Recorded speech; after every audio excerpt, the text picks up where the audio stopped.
अस्सलामुअलैकुम। Welcome to my channel Mansoor voice stories. पेशे खिदमत है क्वार्टरमैन के कारनामे। मुसन्निफ राइडर हैगर्ड। तर्जुमा मजरुल हक अलवी। शिकारी क्वार्टरमैन। जो लोग सर हेनरी कर्टिस से एक दफ़ा भी मिल चुके हैं वो जानते हैं कि वो बड़ा ही मेहमान नवाज शख्स है। चंद दिनों पहले मैं उसके ज़ाती मकान में, जो यॉर्कशायर में है, उसकी ज़रबुल मिसल मेहमान नवाजी से लुत्फ़ अंदोज़ हो रहा था और उसी वक्त मैंने वो अजीबोगरीब कहानी सुनी जो मैं यहाँ बयान कर रहा हूँ। इस कहानी के सुनने वालों में से अक्सर इन अफवाहों से वाकिफ़ होंगे या एक दूसरे से सुन चुके होंगे जो उन दिनों मुल्क के तूलो अर्ज में गश्त कर रही हैं।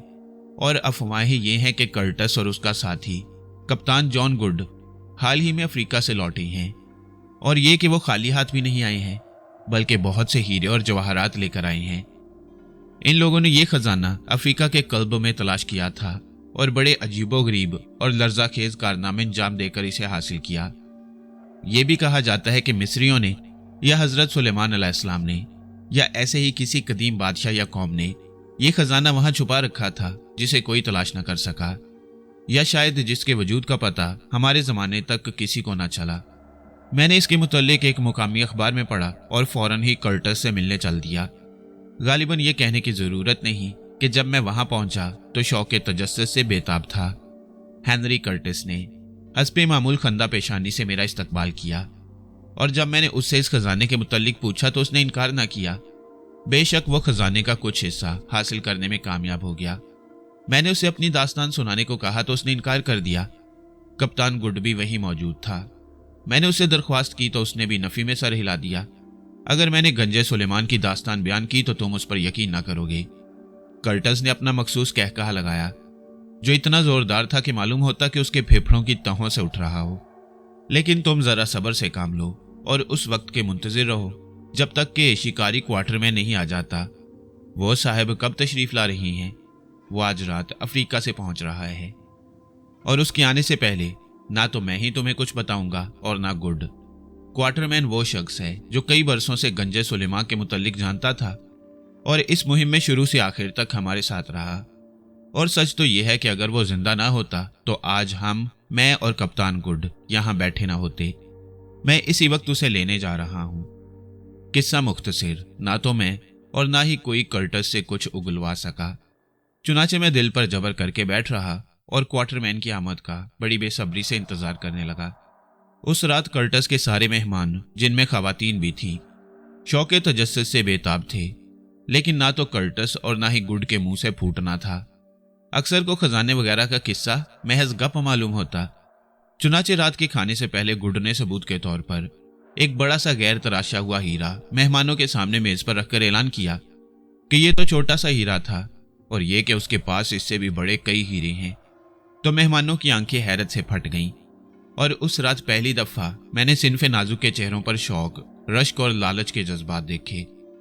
ऐन उसी वक्त कमरे का दरवाज़ा खुला और मिस्टर एलन क्वार्टरमैन की आमद का ऐलान किया गया। गुड ने फौरन हीरा उठाकर जेब में रखा और दरवाजे की तरफ दौड़ पड़ा। कर्टिस के साथ जो शख्स कमरे में दाखिल हुआ वो पस्त कामत था और लंगड़ा रहा था।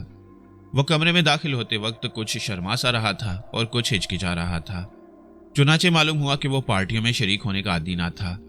लो भाई गुड, हमारे दोस्त आ गए, हमेशा की तरह तंदुरुस्त और चाको चौबंद, कर्टिस ने कहा। खवातीनो हजरात, आप ही हैं अफ्रीका के मशहूर तरीन शिकारी और बेहतरीन निशानेबाज मिस्टर एलन क्वार्टरमैन। इन्होंने जितने हाथियों और शेरों का शिकार किया है किसी ने उतने चूंटे भी ना मारे होंगे। कमरे में मौजूद हर शख्स की निगाहें आने वाले की तरफ उठ गईं और तमाम लोग बड़ी दिलचस्पी से उस लंगड़े पस्त कामत शख्स की तरफ देखने लगे। और वो वाकई देखने के काबिल भी था। उसके सर पर छोटे भूरे बाल थे जो खारपुश्त के कांटों की तरह खड़े थे। आंखें भी भूरी थी और नजर इतनी गहरी कि बरमे की तरह सामने वाले के दिल में उतरती मालूम होती। और उसके सते हुए चेहरे के झुलसी हुई रंगत से पता चलता था कि क्वार्टरमैन की एक उम्र जंगलों और सहराओं में गुजरी है और वह सख्त धूप, सख्त सर्दी और सख्त बारिशों का मुकाबला करता रहा है।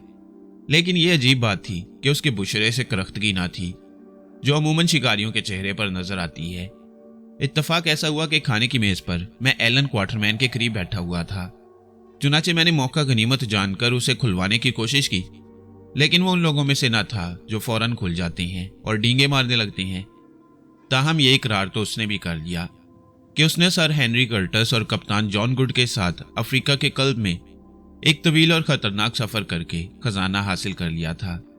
इसके बाद उसने बड़ी महारत से मौजू बदल दिया और मुझसे इंग्लिस्तान के मुतल्लिक सवालात पूछने लगा। उसने कहा कि वो अभी कम उम्र ही था कि अपने वालिद के साथ अफ्रीका चला गया और उसके बाद अब पहली दफा इंग्लिस्तान आया था। जाहिर है कि इस मौजू से मुझे कोई दिलचस्पी न थी, चुनाचे मैं बहस को घुमा फिरा कर फिर अफ्रीका और उसकी हालिया मुहिम की तरफ लाने की कोशिश करता रहा। जिस कमरे में हम रात का खाना खा रहे थे वो दरअसल एक गैर मामूली तौर पर वसी और इस ड्योढ़ी थी, जिसकी दीवारों पर महागनी के काले तख्ते जुड़े हुए थे। मेरे सामने जो दीवार थी उस पर दो गैर मामूली तौर पर बड़े हाथी दांत और उनके नीचे जंगली भैंसे के दो सींग सजाए गए थे। ये सींग खुरदरे और मुड़े हुए थे। चुनाचे मालूम हुआ कि ये सींग जिस भैंसे के थे वो बहुत बूढ़ा रहा होगा। एक सींग की नोक फटी हुई थी। मैंने देखा कि क्वार्टरमैन की निगाहें बेख्तियार और बार बार उन हाथी दांतों और सींगों की तरफ उठ जाती थी। मैंने यह मौका गनीमत जानकर उससे पूछा, मिस्टर क्वार्टरमैन, आप जानते हैं इनके मुतल्लिक? और मैंने हाथी दांत और सींगों की तरफ इशारा किया। जरूर जानता हूं, उसने हंसकर जवाब दिया। जिस हाथी के ये दांत हैं उसने हमारे एक साथी को टांगे पकड़कर चीर दिया था। यह 18 महीने पहले की बात है। रहे ये सींग तो वो मेरी जान ही ले चुके थे। खुदा जाने कौन सी नेकी आड़े आ गई कि मैं बच गया। अलबत्ता मेरे उस मुलाजिम की जान गई जिससे मुझे खास किस्म का लगाव हो गया था। चंद महीनों पहले जब सर हेनरी नाटाल से इंग्लिस्तान के लिए रवाना हो रहे थे तो मैंने ये दोनों चीजें इन्हें दे दी थी। और क्वार्टरमैन एक लंबी सांस भरकर उस औरत की तरफ मुतवज्जा हो गया जो उसके दूसरी तरफ बैठी हुई थी। गालिबन ये कहने की जरूरत नहीं कि वह औरत भी क्वार्टरमैन से खजाने की दास्तान उगलवाने की कोशिश कर रही थी। सिर्फ वो औरत ही नहीं बल्कि खाने की मेज पर बैठा हुआ हर शख्स बेताबो बेकरार था। ताहम सब्र किए बैठा था, लेकिन कब तक? जब मुलाजिम कमरे से चले गए तो हमारे सब्र के पैमाने छलक उठे। मिस्टर क्वार्टरमैन, उसके करीब बैठी हुई औरत ने कहा, सर हेनरी कर्टस और जॉन गुड तो ये कहकर सस्ते छूट गए कि जब तक आप नहीं आ लेते तब तक वो कुछ न बताएंगे। नतीजा ये हुआ कि हम लोग दिल पर पत्थर रखकर खामोश और मुंतजिर बैठे रहे। लेकिन ये इंतहा है। अब हमारा सब्र उठ गया है और हम ज्यादा देर तक इंतजार नहीं कर सकते। चुनाचे अब आप ही उस खजाने को हासिल करने की दास्तान बयान कर दीजिए जिसके एक हीरे के दीदार हम कप्तान गुड की मेहरबानी से कर चुके हैं। हाँ, सुनाइए सुनाइए, सबने यक जुबान होकर कहा। दोस्तों, आखिरकार क्वार्टरमैन ने अपना भूरे बालों वाला सर हिलाकर कहा, मैं जानता हूं कि आप हजरात को मायूसी होगी, लेकिन अफसोस है कि हमारी पिछली मुहिम की दास्तान फिलहाल मैं नहीं सुना सकता। क्यों? बात यह है कि सर हेनरी कर्टस और कप्तान जॉन गुड के कहने पर मैंने गंजे सुलेमान की दास्तान तहरीर कर दी है। चुनाचे जल्द ही हमारे सनसनीखेज सफर की दास्तान और खजाना हासिल करने की तफसीलात किताबी सूरत में छप जाएंगी और आप हजरात हमारी पिछली मुहिम के वाकयात से वाकिफ हो जाएंगे। चुनाचे फिलहाल तो आप मुझे मुआफी रखें। ये बात नहीं कि मैं आपको मायूस करके मुसर्रत हासिल कर रहा हूँ। बात यह है कि गंजे सुलेमान की दास्तान जितनी ज्यादा तवील है उतनी ही ज्यादा दिलचस्प भी है। चुनाचे अव्वल तो उसे खाने की मेज पर बयान करना मुमकिन ही नहीं, और अगर मैंने आपके तकाजों से मजबूर होकर मुख्तसर लफ्जों में बयान कर भी दी तो खाक लुत्फ न आएगा। दोम यह कि गंजे सुलेमान की दास्तान इस कदर हैरत अंगेज है कि आप लोग ख्वामखा मुझे झूठा और उन शिकारियों में से यकीन कर लेंगे जो अजीबोगरीब लेकिन मन घड़त वाकयात बयान करते हैं, और वो भी महज लोगों को मरूब करने और अपनी धौंस जमाने के लिए। मैं समझता हूं कि सर हेनरी कर्टस और कप्तान जॉन गुड मुझसे मुत्तफिक होंगे। ये तुमने गलत नहीं कहा क्वार्टरमैन, कर्टस बोला। यही वजह है कि मैं और गुड गंजे सुलेमान के मुतल्लिक खामोश रहे। हम बहरहाल अपने आप को झूठा साबित करना और अपना मजाक उड़वाना नहीं चाहते। कमरा लोगों की मायूसाना भिनभिनाहट से गूंज उठा। मैं समझती हूँ कि आप हम सबको बना रही हैं, उस औरत ने कदरे खफकी से कहा जो क्वार्टरमैन के करीब बैठी हुई थी। खातून, शिकारी क्वार्टरमैन ने बड़े खलाक से और एहतराम से कहा, इसमें कोई शक नहीं कि मेरी जिंदगी अफ्रीका के जंगलों और वैशियों में गुजरी है, लेकिन खुद मैं ना जंगली और ना वैशी और ना ही इतना बदतमीज हूं। इसके अलावा मेरे सीने में भी दिल है और इत्तफाक से धड़कता भी है। चुनाचे जाहिर है कि मैं आप जैसी हसीना को ना धोखा दे सकता हूं और ना ही उसकी कोई फरमाइश टाल सकता हूं, लेकिन यहाँ एक मजबूरी है जो मैं बयान कर चुका हूं। चुनाचे मुआफी चाहता हूं। वो औरत वाकई कबूल सूरत और जवान थी। चुनाचे बूढ़े शिकारी से अपनी तारीफ सुनकर कदरे शर्माई और खामोश हो गई। लेकिन यह तो बड़ा जुल्म है, मैंने कहा। हम रोटी मांगते हैं तो खाने को पत्थर दिए जाते हैं। गंजे सुलेमान की दास्तान को जाने दीजिए मिस्टर क्वार्टरमैन। आप कम से कम इन हाथी दांतों और सींगों की ही कहानी सुना दीजिए जो सामने की दीवार पर सजे हुए हैं। ये सुन लीजिए, आज हम आपको बख्शने वाले नहीं। मैं कोई उम्दा दास्तान गो नहीं हूं, क्वार्टरमैन ने कहा। अब अगर आप मेरी कमजोर दास्तान गोई को बर्दाश्त और कबूल कर लें तो मैं आपकी फरमाइश पर हाथी दांतों की तो नहीं, अलबत्ता उसके नीचे सजे हुए सींगों की कहानी सुना दूंगा। हाथी दांतों की कहानी दरअसल हमारी गंजे सुलेमान की मुहिम का ही एक हिस्सा है। चुनाचे इसे आप मेरी किताब में ही पढ़ लेंगे। ठीक है क्वार्टरमैन, सर हेनरी कर्टस ने कहा। सींगों की कहानी जरूर सुनाओ, लेकिन पहले अपना जाम भर लो कि तुम्हारी जुबान में रवानी आ जाए। चुनाचे क्वार्टरमैन ने अपना जाम भरा, एक चुस्की ली और सींगों की कहानी शुरू की। आज से कोई 10 बरस पहले का जिक्र है कि मैं अफ्रीका के कल्ब में शिकार कर रहा था। जहां मैं शिकार पर गया हुआ था वो जगह गाट गीरा कहलाती है और दरिया शोब से ज्यादा दूर नहीं। उस वक्त मेरे साथ 4 काफिर मुलाजिम थे, एक छकड़ा चलाने वाला, एक और लूपर। ये दोनों मटाबली लैंड के बाशिंदे थे। एक और था जिसका नाम हैंस था और जो कभी ट्रांसवाल के एक बॉयर का गुलाम रहा।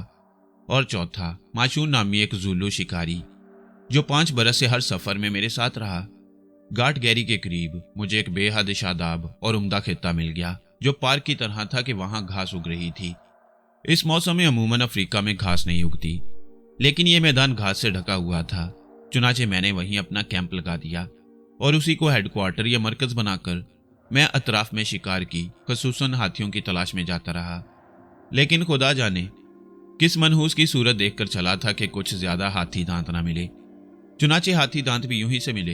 यही वजह है कि जब काफिर ये खबर लाए कि हमारे कैंप से 30 मील दूर एक वादी में हाथियों का एक काफी बड़ा टोला घूम रहा है और अपनी खुराक हासिल कर रहा है, तो मेरा दिल खुशी से नाच उठा। पहले तो मैंने सोचा कि अपना कुल सामान यानी छकड़ा और खैमा वगैरह लेकर इस वादी की तरफ रवाना हो जाऊं, इसके आसपास ही किसी मुनासिब जगह पड़ाव डाल दूं। लेकिन जब मालूम हुआ कि उस इलाके में टेल्स्टी मक्खियां अफराद सी हैं तो मैंने अपना ये इरादा तर्क कर दिया। आप तो जानते ही होंगे कि टेल्स्टी किसी भी जानवर को काट लेती हैं तो वह मर जाता है, अलबत्ता इंसान, गधे और दरिंदे पर उसका जहर असर नहीं करता। चुनाचे मैंने उस खारदार झाड़ियों के इलाके में हैंस और माशून के साथ जाने और मटाबली के बाशिंदों यानी छकड़ा चलाने वाले और लूपर को अपने साजो सामान के साथ पहले पड़ाव में ही छोड़ जाने का फैसला किया। चुनाचे दूसरे दिन अलग सुबह मैं हैंस और माशून को साथ लेकर उस वादी की तरफ रवाना हो गया और शाम होते होते उस जगह पहुंच गया जहां इतला के मुताबिक हाथियों को होना चाहिए था। लेकिन मैंने कहा कि किस्मत पलट गई थी। चुनाचे वहां पहुंचकर मुझे मायूसी हुई। इसमें तो कोई शक न था कि हाथी इस वादी में आए जरूर थे, लेकिन उनके कदमों के निशानात कसरत से जमीन पर नजर आ रहे थे और बहुत से दरख्त जड़ से उखड़े चोटी के बल पड़े हुए थे, क्योंकि इस दरख्त की मीठी जड़ें हाथियों का मन भाता खा जाएं। चुनाचे हाथियों के निशानात तो थे, लेकिन खुद हाथी वहां न थे। इस वादी से अपनी गिजा हासिल करने के बाद वो आगे बढ़ गए थे। सूरत-ए-हाल चूंकि ऐसी थी, इसलिए अब सिवाय इसके और कोई चारा न रह गया था कि हम भी उनके पीछे चल दें, और यही हमने किया। और हमारे ये ताकुब बड़ा तवील और सब्र आजमा रहा। एक न दो पूरे 15 दिन तक हम उनके पैरों के निशानात के सहारे उनका ताकुब करते रहे। 2 दफा हमें हाथी नजर भी आए और वाकई बेहद ललचाने वाला ग्रोह था वो, लेकिन दोनों ही दफा हमें हाथियों की एक झलक ही नजर आई और फिर वो नजरों से ओझल हो गए। आखिरकार तीसरी दफा वो हमें नजर आए और इस दफा मैंने एक सांड हाथी को मार गिराया। बंदूक के धमाके की आवाज से हाथियों का पूरा गिरोह चौकन्ना हो गया। उन्होंने खतरे की बू पाली, चुनाचे वो घबराकर तेजी से आगे बढ़ गए और उनका ताकुब करना महज बेकार था। चुनाचे उनका ताकुब तर्क कर दिया गया और हम उसी जगह से उस हाथी को जिसको मैंने मार गिराया था हाथी दांत लेकर अपने पड़ाव की तरफ वापस लौटे। तो मेरा मिजाज बिगड़ा हुआ था। अव्वल तो इसलिए कि मैं थकन महसूस कर रहा था और दोम इसलिए कि हमारे ये ताकुब महज बेकार रहा और हमें कुछ न मिला सिवाय 2 हाथी दांतों के। 5वें दिन की दोपहर को मैं उस छोटे से टीले पर चढ़ा जिस चोटी पर से हमारा पड़ाव नजर आता था। मुझे याद है कि जब मैं उस टीले की ढलान चढ़ रहा था तो खुशी से मेरा दिल झूम रहा था, क्योंकि मैं अपने घर पहुंच रहा था। और आप जानिए, मुझ जैसे आवारागर्द शिकारी का घर उसका छकड़ा ही होता है। मैं टीले की चोटी पर पहुंच गया और उस तरफ देखा जहां मेरे छकड़े और उस पर तने हुए सफेद खेमे को होना चाहिए था, लेकिन वहां छकड़ा ना था, सिर्फ स्याह जला हुआ मैदान हद नजर तक फैला हुआ था। और बस मैंने अपनी आंखें मलकर देखा, फिर गौर से देखा और मेरी नज़र ने वो जगह तलाश कर ली जहां मेरा पड़ाव था। वहां छकड़ा तो न था, अलबत्ता उसका जले हुए तख्ते नजर आ गए। मैं गमो गुस्से से दीवाना हो गया और खतरनाक तेजी से भागकर टीले की ढलान उतरने लगा। मेरे दोनों मुलाजिम हैंस और माशून मेरे पीछे भागे आ रहे थे। मैं ढलान पर से उतरकर उस मैदान में भागने लगा जो टीले के कदमों में से शुरू होकर उस चश्मे तक चला गया था, जिसके किनारे माजी करीब में मेरा पड़ाव था। कुछ ही देर बाद मैं वहां पहुंच चुका था और मेरे अंदाजे और शक पर हकीकत की मोहर लग गई। मेरा छकड़ा, उसमें रखा हुआ मेरा कुल असासा और जायद बंदूकें और उनकी बारूद मैदानी घास की आग में जलकर खाक हो चुकी थी।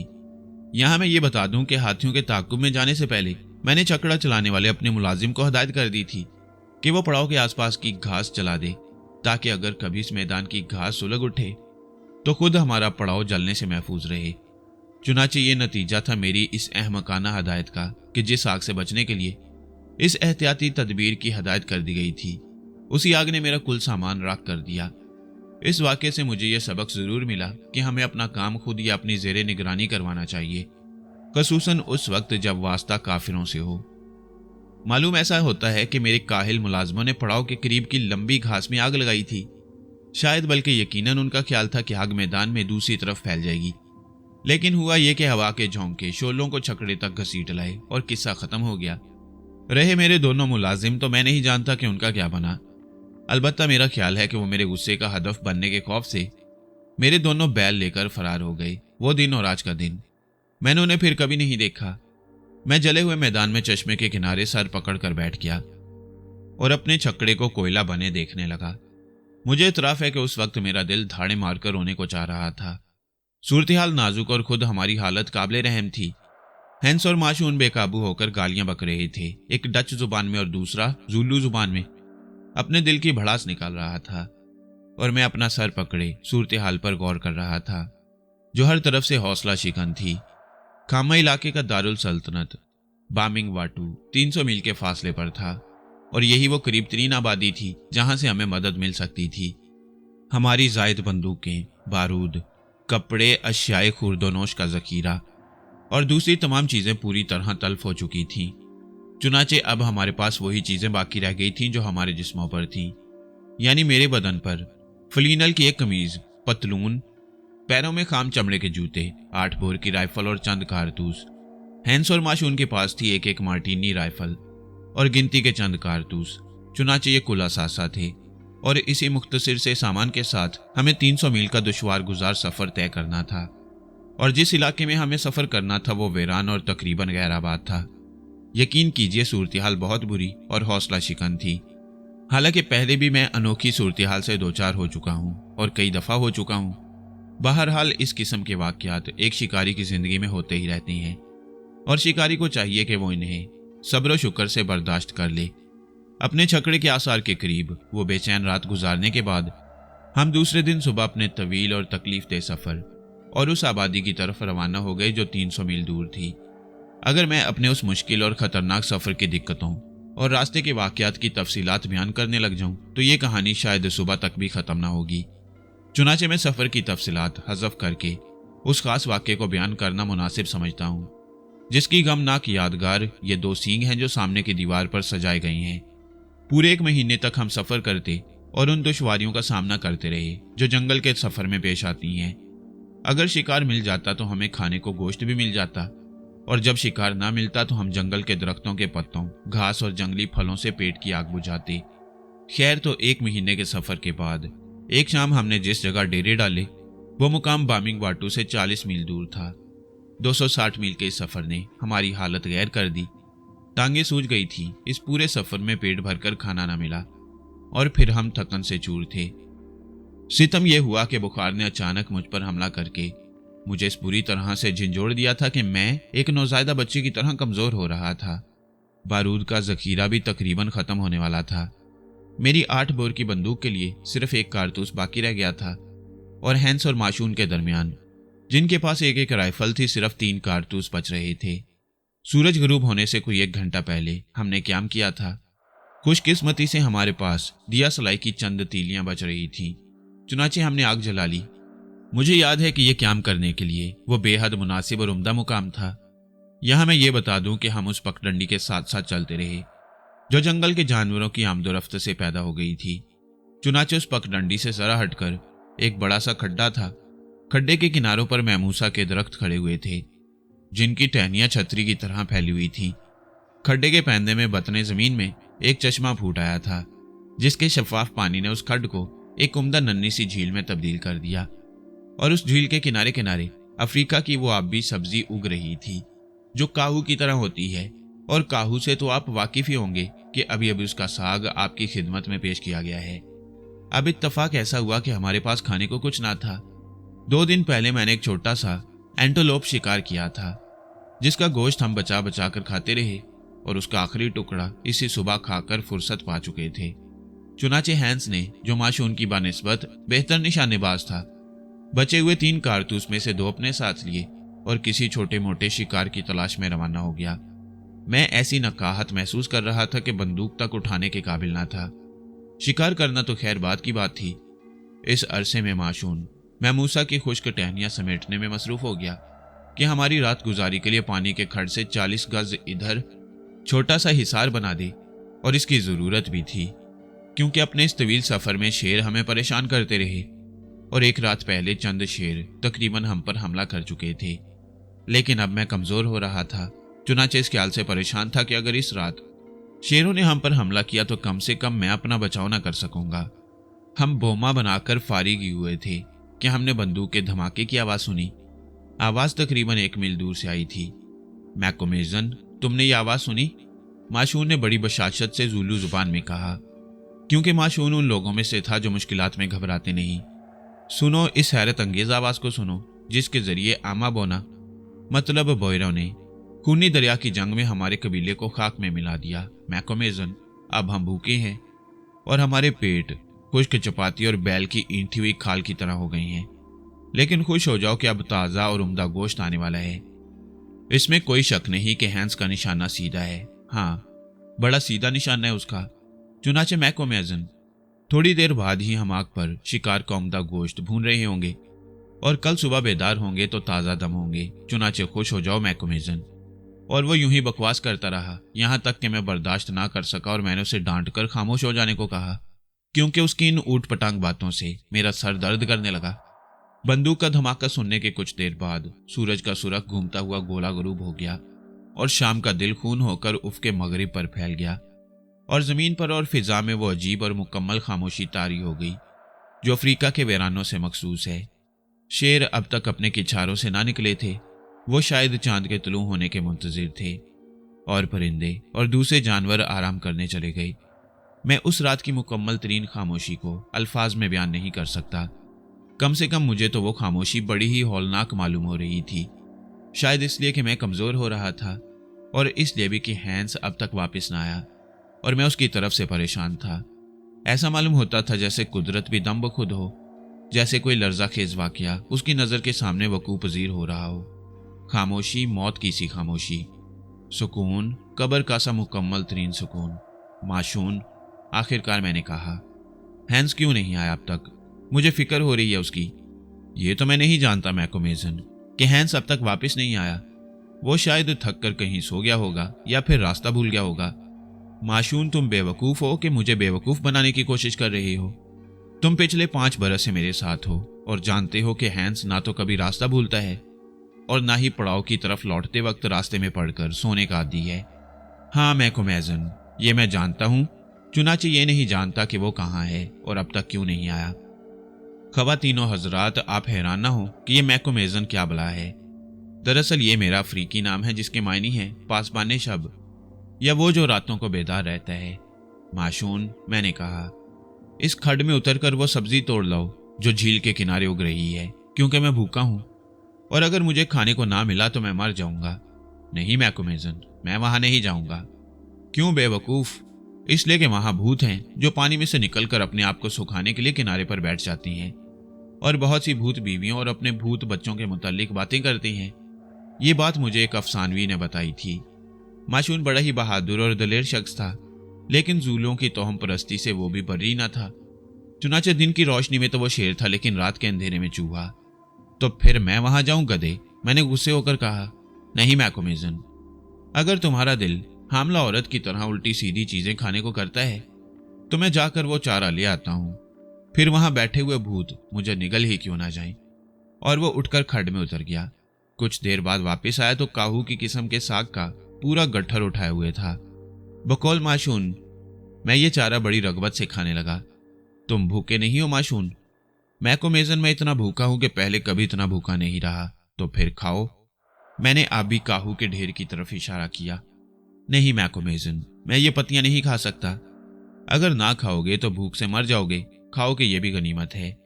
वो चंद सानियों तक मशकूक नजरों से आबी काहू के ढेर की तरफ देखता रहा और फिर एकदम से झपट कर मुट्ठी भर सब्जी उठाकर अपने मुंह में ठूंस ली और साथ ही चीख कर कहा, हाय, मैं पैदा ही क्यों हुआ? और अगर पैदा हो गया था तो जिंदा क्यों रहा कि आज गाय की तरह घास चबा रहा हूं? हाय हाय, अगर मेरी माँ को मालूम हो जाता कि एक दिन उसका बेटा घास खाएगा तो उसी दिन मेरा गला घोंट देती जिस दिन मैं पैदा हुआ था। चुनाचे यूं वो हर मुट्ठी भर लुकमे के साथ मातम करता रहा, यहां तक कि आबी काहू का पूरा ढेर हम दोनों चट कर गए। और तब माशून ने ऐलान किया कि उसका पेट इस चारे से भर गया है और उसका मैदा किसी पहाड़ की बर्फ पोश चोटी की तरह सर्द हो रहा है। कोई और वक्त होता तो मैं माशून की इस हालत और उसकी इस पहाड़ी की चोटी वाली तशबीह पर कहका लगाकर हंस पड़ता। जुलू अमूमन गोश्त खाते हैं और किसी भी किस्म की सब्जी पसंद नहीं करते। हम अपना पेट भरकर फारिग हुए थे कि वुफ वुफ की आवाज सुनाई दी। यह शेर था जो खांस और कंघार रहा था, और वो भी हमारे बोमा के इस कदर करीब के अच्छे अच्छे बहादुरों का पित्ता पानी हो जाए। मैंने कान लगाकर सुना तो शेर के फुंकारते हुए तनफ्फुस की सांस सुनाई दी और बाहर झांक कर देखा तो उसकी दो जलती हुई आंखें भी नजर आ गईं। मैंने और माशून ने मिलकर शोर मचाया और अलाव में चंद खुश्क टहनियां झोंक दी। चुनाचे शेर हमारे शोर और अलाव के शोलों से खौफजदा होकर वहां से टल गया। शेर चला गया था, चुनाचे हमारा खौफ भी रफ्ता रफ्ता दूर हो गया और इसके कुछ ही देर बाद चांद अपनी पूरी शानो अजमत के साथ तुलू हुआ और मैदानों में और पहाड़ों पर और जंगल में उसने अपना लिबादा बिछा दिया। चांद के तुलू होने का ऐसा मंजर मैंने कभी ना देखा था। चांद तुलू हुआ तो जंगली जानवर गिरोह दर गिरोह उस खड्ड पर पानी पीने आने लगे, जिससे 40 गज दूर हमने अपना बोमा बनाया था। जहां मैं बैठा हुआ था वहां से मुख्तलिफ किस्म के जानवरों को अपने अपने रेवड़ के साथ पानी की खड्ड की तरफ जाते देख सकता था। जानवरों की गुजरती हुई कितारों का मंजर दिल लुभा लेने वाला था।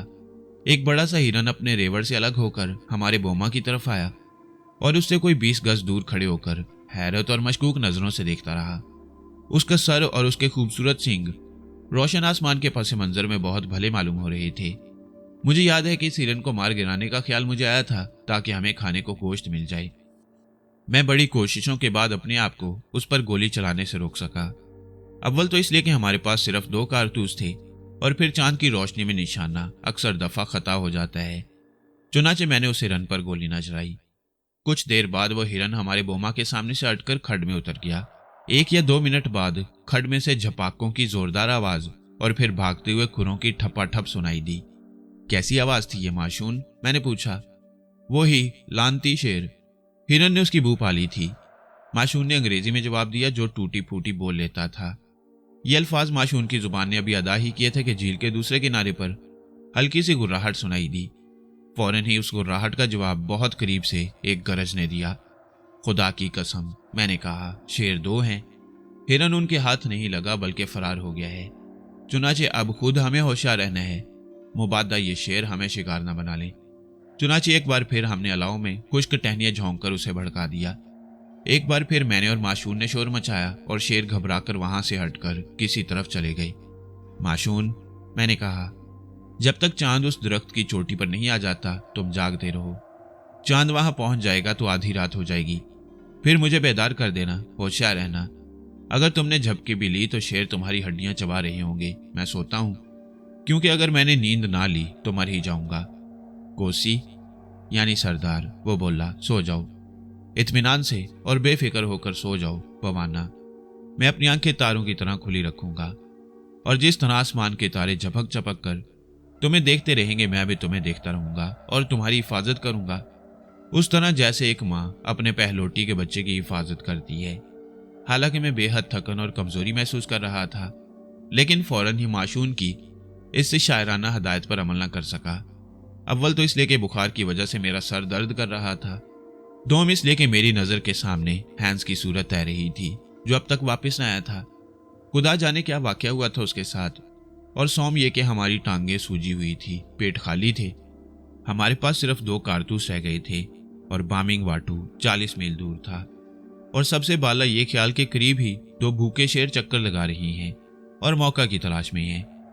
जाहिर है कि जब सूरत हाल ऐसी हो तो नींद मीलों दूर भाग जाती है।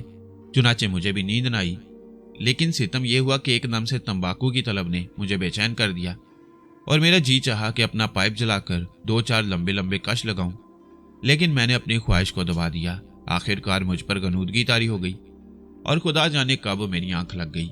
लेकिन मेरी ये नींद भयानक ख्वाबों से इस तरह भरी हुई थी जिस तरह जड़ बेरी कांटों से भरी होती है। मुझे एक ख्वाब याद है जो यूं था कि मैंने अपना नंगा पांव कुंडली मारकर बैठे हुए एक सांप पर रख दिया। सांप ने एकदम से अपना फन उठाकर मेरे कान में कहा, मैकोमेजन। सांप की आवाज ऐसी साफ और इतनी वाज़ेह थी कि मेरी आंख खुल गई। मैकोमेजन, नानजिया, नानजिया, वहां वहां, माशून मेरे कान में कह रहा था। मैंने जरा उठकर अपनी आंखें खोल दी और देखा कि माशून मेरे करीब घुटनों के बल झुका झील के खड्ड की तरफ इशारा कर रहा था। माशून के लंबे किए हुए हाथ की सीध में देखा तो हालांकि मैं एक तजुर्बाकार शिकारी हूं, लेकिन जो कुछ मैंने देखा उसने ना सिर्फ मुझे घबरा दिया बल्कि सही मायनों में मैं उछल पड़ा। हमारे छोटे से बोमा से कोई 20 फुट दूर एक दम कोड़ा था और उस दम कोड़े की चोटी पर अपनी चारों टांगे मिलाए, क्योंकि दम कोड़े की चोटी मुख्तसर सी थी, एक जग्गादरी शेरनी खड़ी हुई थी। उसकी दुम नहीं बल्कि मुंह हमारे बोमा की तरफ था और शिफाफ चांदनी में मैंने उसे अपना सर झुकाकर अपना एक पंजा चाटते देखा। माशून ने जल्दी से मार्टिनी राइफल मेरे हाथ में थमा दी और साथ ही मेरे कान के करीब मुंह लाकर मुझे मुतला किया कि राइफल भरी हुई थी। मैंने बंदूक उठाकर नाली का रुख शेरनी की तरफ कर दिया, लेकिन मालूम हुआ कि ऐसी शफाफ चांदनी में भी मैं ठीक से निशाना न ले सकता था। चुनाचे गोली चलाना हमाकत थी। अगर मेरा निशाना खता ना गया तब भी बहुत से बहुत यह होगा कि मैं उसे जख्मी कर दूंगा।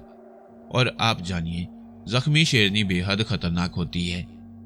मैंने अपनी डायरी में से, जो मेरी एक जेब में थी, जल्दी से एक सफ़ा फाड़ा और उसे राइफल की मक्खी पर जमाने लगा कि वो मुझे नजर आ जाए और मैं ठीक से शेरनी का निशाना ले सकूं। लेकिन इस काम में खिलाफे तवक्को कुछ ज्यादा वक्त लग गया और जब कागज इत्मीनान बख्श तौर पर मक्खी पर जम गया तो माशूर ने मेरा एक बाजू पकड़कर मुझे जरा सा झंझोड़कर हमारे बोमा से 10 फुट दूर मैमूसा के दरख्त की छांव में एक अंधेरे ढेर की तरफ इशारा किया। क्या है वहां बेवकूफ? मैंने सरगोशी में पूछा। मुझे तो कुछ नजर नहीं आ रहा। 2 शेर मैकोमेजन, माशून ने जवाब दिया। माशून, खौफ की वजह से तुम्हारा दिमाग ठिकाने नहीं रहा, चुनाचे तुम्हें एक की बजाय 2 शेर नजर आते हैं। और मैं बोमा की दीवार पर झुककर गौर से मैमूसा दरख्त के उस ढेर की तरफ देखने लगा। मेरे देखते ही देखते उस काले ढेर ने हरकत की और टहलता हुआ साय में से निकलकर चांदनी में आ गया। ये एक काली याल वाला शानदार शेर था और काफी तगड़ा और बड़ा था। वो 2-4 कदम ही चला था कि उसकी नजर मुझ पर पड़ी, चुनाचे वो रुक गया और हमारी तरफ देखने लगा। शेर हमारे इस कदर करीब था कि मैं हमारे अलाव के शोलों का अक्स उसकी आंखों में देख सकता था। मैकोमेजन, गोली चला दो, माशून ने कहा। वो भूत आ रहा है, वो छलांग लगाने वाला है। मैंने बंदूक उठाई और मक्खी पर लगे हुए सफेद कागज के टुकड़े की मदद से शेर के उस सफेद दाग को शस्त्र में ले लिया जो ऐन उस जगह था जहां उसका सर धड़ से जुड़ा हुआ था। ऐन उसी वक्त शेर ने अपना बड़ा सा सर घुमाकर पीछे देखा। अब ये मैं जानता हूं कि छलांग लगाने से पहले शेर इसी तरह करता है, और मैंने देखा कि उसने अपनी दोनों टांगे आगे बढ़ाकर पंजे फैला दिए। वो कोई दम में छलांग लगाने वाला था और मैंने राइफल की लुबलुबी जल्दी से दबा दी। इधर मैंने लुबलुबी दबाई और उधर शेर ने छलांग लगाई। बंदूक की आवाज खामोशी का दिल चीरकर दूर तक लुढ़कती चली गई। शेर हमसे कोई 4 फुट दूर सर के बल गिरा और लुढ़कता हुआ हमारे बोमा से आ लगा। वो मर रहा था और टांगे चला रहा था। नतीजा यह हुआ कि उसके जबरदस्त पंजों की ताब ना लाकर हमारे बोमा की दीवार में खुश्क टहनियां अपनी जगह से उखड़कर इधर उधर उड़ने लगी। हम दूसरी तरफ से बोमा से बाहर निकल आए। शेर सुकरात के आलम में बोमा की दीवार तोड़कर अंदर लुढ़क आया, फिर वो अलाव में जा पड़ा। इस पर भी लुढ़क कर दूसरी तरफ आ गया और फिर वो उठकर बड़े से कुत्ते की तरह बैठ गया और अब वो धाड़ रहा था। खुदा की कसम, मैंने ऐसी धाड़ पहले कभी ना सुनी और ना आज तक सुनी है। वो एक लंबा सांस लेकर अपने फेफड़ों में हवा भर लेता और फिर ये हवा उसके मुंह से खून मुंजमद करने वाली धाड़ की सूरत में निकलती। यकायक बड़े जोर से धाड़ कर वो एक तरफ लुढ़क गया और बेहरकत पड़ा रहा और मैंने समझ लिया कि वो मर चुका है। शेर मरता है तो अमूमन अपने पहलू पर लुढ़क जाता है। इत्मीनान का तवील सांस लेकर मैंने दम कोड़े की तरफ देखा। मरहूम शेर की बीवी बदस्तूर वहीं खड़ी थी। साफ जाहिर था कि वो हैरतजदा थी। वो अपने पीछे देख रही थी और दुम हिला रही थी। लेकिन ये देखकर हमारी खुशी का ठिकाना न रहा कि जब मरता हुआ शेर खामोश हो गया तो शेरनी पलटी और एक जबरदस्त छलांग लगाकर नजरों से ओझल हो गई। और अब हम एहतियात से बोमा में पड़े हुए शेर की तरफ बढ़े। माशून जुल्लू जुबान में गीत गा रहा था। अब एहतियात की कोई जरूरत न थी। शेर मर गया था, जैसे उसमें भुस भर दिया गया हो। गोली उस सफेद दाग से जिसका मैंने निशाना लिया था जरा नीचे लगी थी। शेर के जिस्म के अंदर ही अंदर उसकी रगों को काटती और पट्ठों को चीरती हुई दाएं कूले में से और दुम की जड़ के करीब से बाहर निकल गई। बकिया रात मैंने ख्वाबे राहत में गुजारी कि मैं शेर की एक रान को तकिया बनाए हुए था। हालांकि उसके जिस्म से उड़ती हुई बू मतली आमेज थी, ताहम मैं बेखबर पड़ा सोता रहा। जब मैं बेदार हुआ तो उफ के मशरिक में पो फट रही थी। चंद लम्हों तक तो मैं इस सर्द सनसनी को समझ न सका जो मैं महसूस कर रहा था। लेकिन फिर मुझे ख्याल आया कि मेरा तकिया मुर्दा शेर की रान थी और ये मतली आमेज बू जो मेरे नथनों में घुसी जा रही थी शेर की बू थी। तो मुझे याद आया कि सूरत हाल किस कदर नाजुक थी। मैं उठकर बैठ गया और इस उम्मीद में चारों तरफ नजरें दौड़ाने लगा कि शायद हैंस नजर आ जाएगा। लेकिन उसके साथ कोई वाकया या हादसा ना हुआ था तो उसे पो फटने से पहले ही आ जाना चाहिए था। लेकिन हैंस का कुछ पता ना था और अब उम्मीद मेरे दिल में जागी और मैंने महसूस किया कि उस गरीब के साथ जो कुछ हुआ अच्छा ना हुआ था।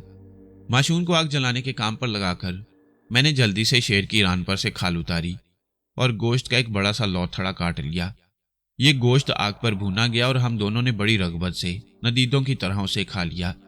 और अब मालूम हुआ कि शेर का गोश्त बदमजा नहीं बल्कि बछड़े के गोश्त की तरह लजीज होता है। खाने से फारिग होकर हमने झील में से पानी पिया और फिर नहाने के लिए उसमें उतर गई। उस वक्त सूरज तुलू हो चुका था। नहाकर हम हैंस की तलाश में रवाना हुए। मुर्दा शेर को लगड़ भग्गों, लूमड़ी और गिद्धों के रहमो करम पर वहीं छोड़ दिया।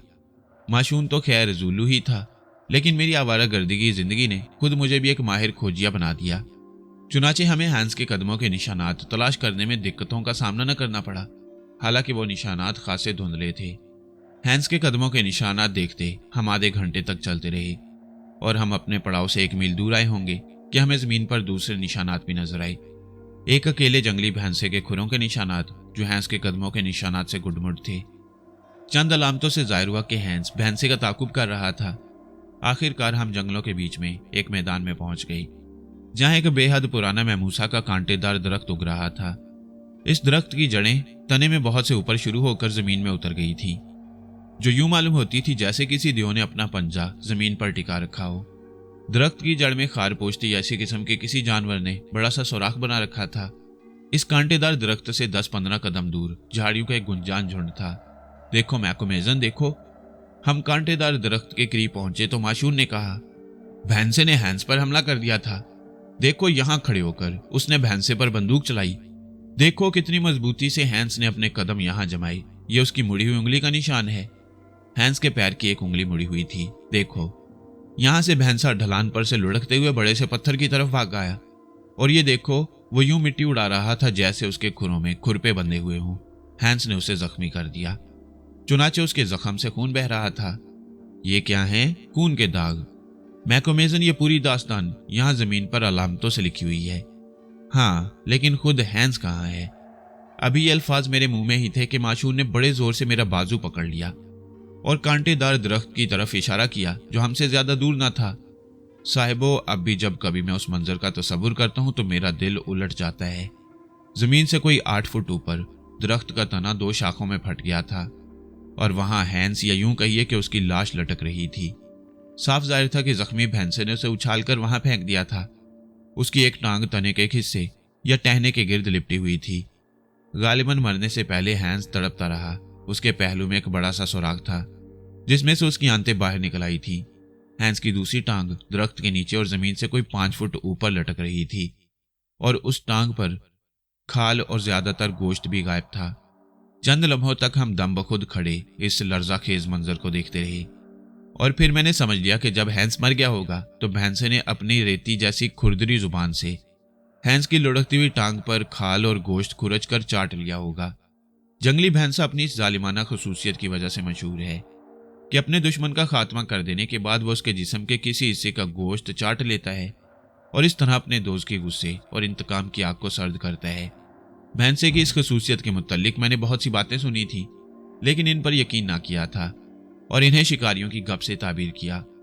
लेकिन अब मैं हैंस की टांग को उधड़ी हुई खुद अपनी आंखों से देख रहा था। मालूम हुआ कि मैंने भैंसे की इस खसूसियत के मुतालिक जो कुछ सुना था गलत ना था।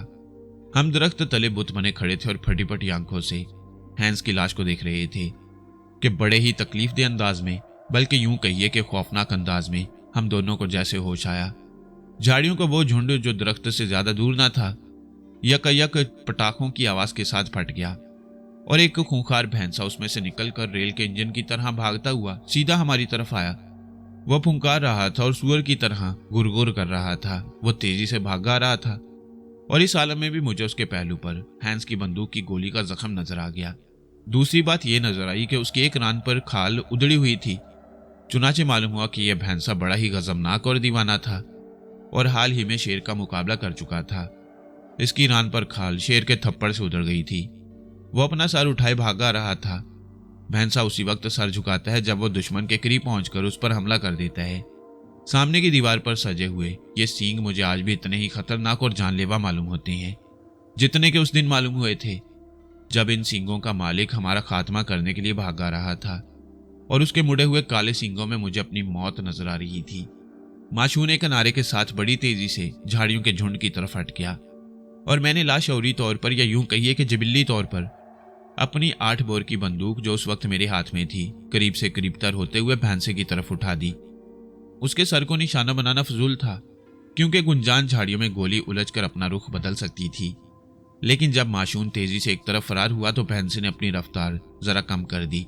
वो शायद सोच रहा था कि इस मगरूर को दौड़कर रगीद देना मुनासिब होगा या नहीं।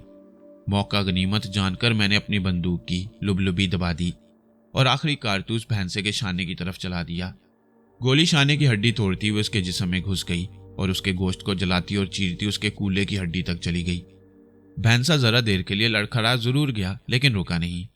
अब मेरे बचने की कोई उम्मीद ना थी। इसके बावजूद मैंने अपने आप को जमीन पर डाल दिया और लौटता हुआ दरख्त की उभरी हुई जड़ों के जाल में घुस गया और वहां से उस सुराख में दुबक गया जो दरख्त की जड़ में खार पुश्त या इसी किस्म के किसी जानवर ने बनाया था। दूसरे लम्हे भैंसा मेरे सर पर था। उसकी एक टांग, जिसके शाने की हड्डी मेरी बंदूक की गोली ने तोड़ दी थी, बेजान और बेकार होकर झूल रही थी। चुनाचे वो अपनी दूसरी सालम टांग को मोड़कर बैठ गया और अपना हुक की तरह मुड़ा हुआ सींग जड़ों और सराखों में दाखिल करके मुझे उस बड़े से हुक में फंसाने और बाहर घसीटने की कोशिश करने लगा। वो गुस्से में भरा हुआ था। चुनाचे पहले तो वो टक्करें मारने लगा। उसकी एक टक्कर दरख्त के तने के ज़ेरी हिस्से पर पड़ी और ऐसी जोरदार थी ये टक्कर कि उसके सींग की नोक ना सिर्फ फट गई बल्कि उसका एक परत भी उखड़ गया। लेकिन जब उसकी इन कोशिशों का खातिर ख्वाह नतीजा जाहिर ना हुआ तो उसने दूसरी तरकीब आजमाई। उसने अपना सर जड़ों में जहां तक मुमकिन था घुसेड़ दिया और फिर अपने सर को, अपने सींग को मेरे बहुत करीब निस्फ दायरे में घुमाने लगा। उसकी गर्म सांस मेरे चेहरे को छू रही थी और चूंकि वो मुसलसल फुंकार भी रहा था इसलिए उसकी राल की बौछार मेरे पूरे जिस्म पर हो रही थी।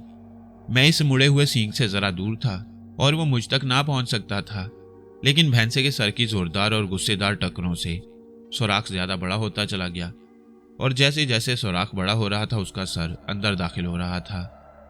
चुनाचे उसका सींग मुझसे ज्यादा से ज्यादा करीब होता जा रहा था। अब मैं उसकी राल में लुथड़ी हुई थोथनी की जोरदार टक्करें अपनी पसलियों पर महसूस कर रहा था। मैंने सोचा कि अपनी थोथनी से यूं टक्करें मार मार कर यह भैंसा सुराख में ही मेरा हलवा बना देगा।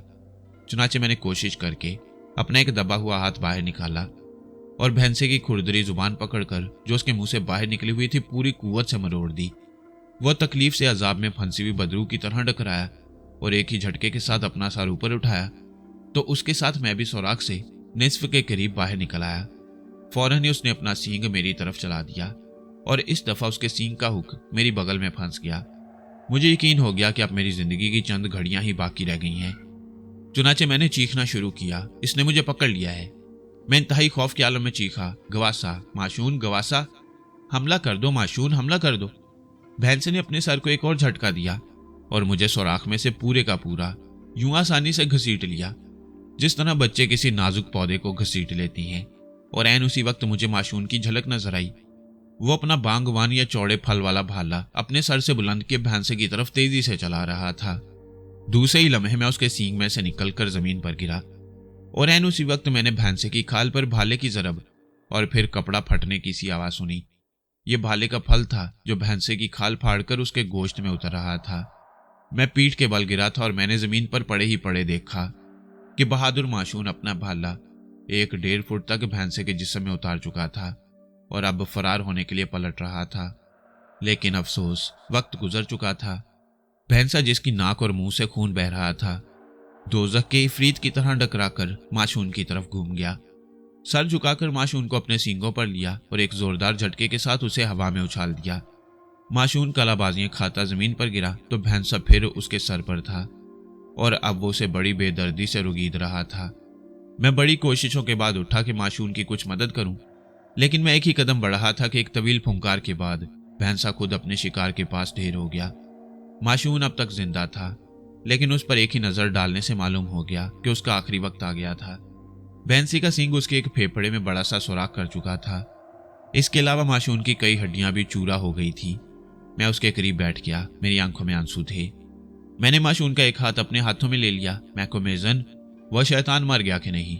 माशून ने कहा। मेरी आंखों की रोशनी जाती रही है और मुझे कुछ नजर नहीं आ रहा।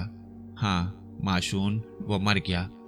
उस काले शैतान ने। मैकोमेजन, तुम्हें तो कोई जख्म वगैरह नहीं लगाया? नहीं माशून, शुक्र है।